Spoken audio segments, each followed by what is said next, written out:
You heard him, and he has been emphasizing in terms of how sustainable development goals are not alien to us, how they become part of the development strategy that countries are adopting. And in case of India, as the VNR from India showed, is absolutely clear.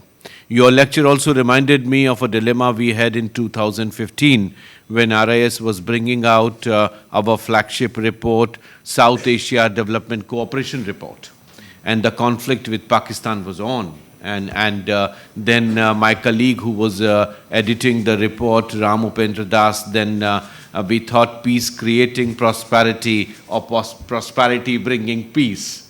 So with Pakistan, how we move forward, and then the conflict was also in terms of how we address the same issue in context of Chair, you mentioned about Chhattisgarh and Jharkhand, where we have conflicts, ongoing conflicts with Naxalites. So how we do issues related to skill upgradation in conflict-affected areas. And you very rightly emphasized role of science and technology. And incidentally, we have a big group today in the room who are part of our science diplomacy program.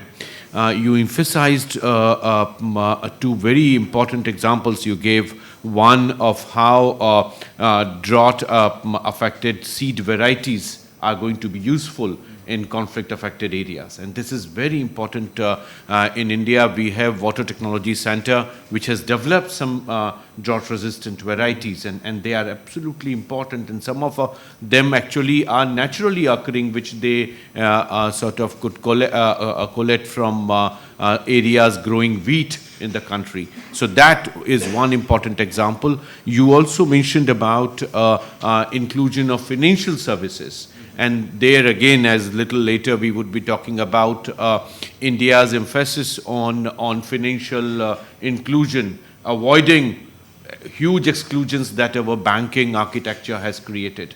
So what role technology can play in facilitating financial inclusion through public bank accounts? In Bangladesh, we see how the small credits have done, microcredits have done, but what can be done through these financial services that you referred to, skills and seeds that you referred to. And of course, that's where the niche for sharing these experiences and localizing them through South-South cooperation comes in. And that, I think, you very rightly emphasized on triple nexus. In my view, towards the end of probably, I think it was the last question when you alluded to it, again, on something on which RIS has worked in terms of illicit financial flows. And I'm very glad that you come from Switzerland and you speak about this, because Switzerland is the destination.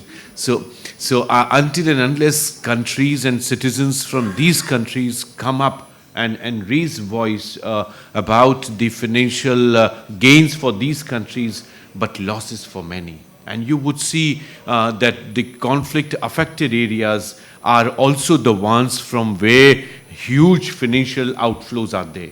In India, we have taken strong measures in last couple of years to address transfer pricing as major issue.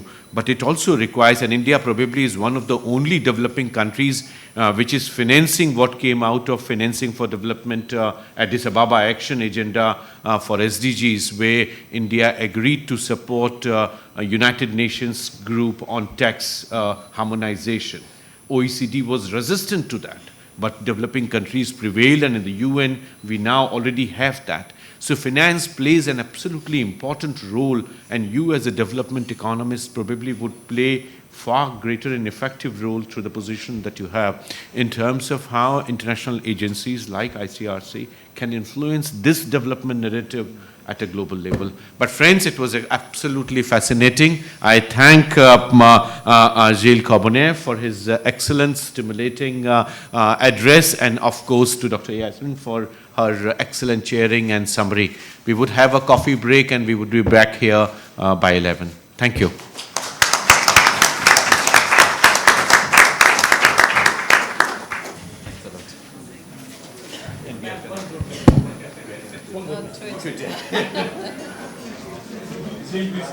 Yeah, let's have a big